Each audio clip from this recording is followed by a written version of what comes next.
What's up, guys? Today I'm going to show you how to, as it says, create borders for your YouTube thumbnails. Just going to give your thumbnails a little more professional look. Now you're going to want to create your thumbnail. Popular is 1280 by 720 or 1920 by 1080, which I'm going to use in this particular one, just a 16 by 9 resolution. I'm going to keep it at RGB and background at white or transparent. I'm going to go ahead and leave mine on transparent, so make sure your border is ready to go.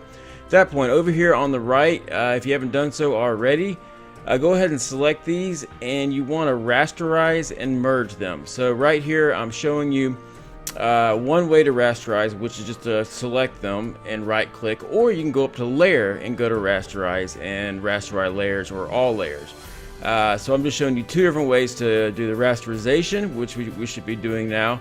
And then the merging is the same way. You can right click and merge, or you can go up here to the layer and merge layers. So you want to basically rasterize and merge, and there we go. It's going to leave you right there. It's just going to group everything in one big spot.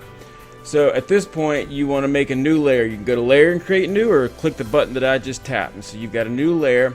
And then you're going to go to the rectangle tool, and once you click that, a little star will come up, and you want to have the fill white. You want to make the fill white and the stroke white. That's important.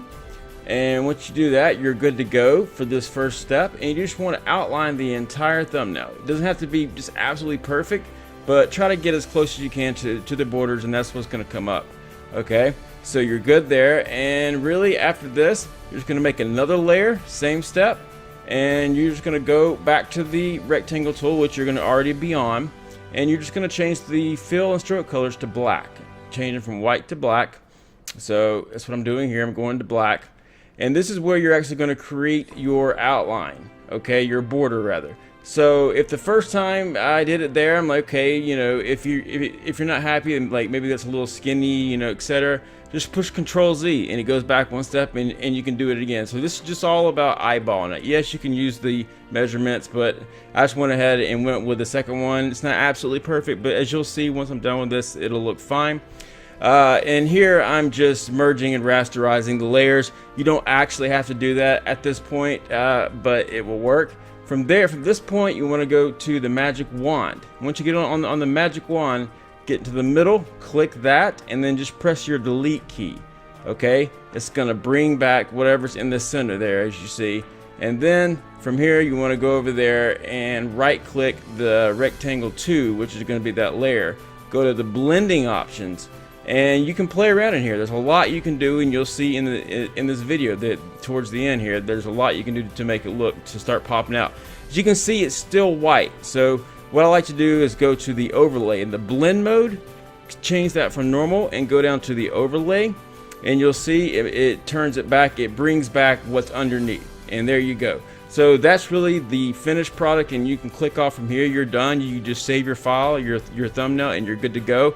But as you'll see here, I'm going to click a few different things in the blending options and just show you. Like here, we can do color overlay, and bam, there's a red border. You can mess with the RGB channels and kind of make some different color, color sequences. This is not really the video to make all different types of colors, just straight color borders.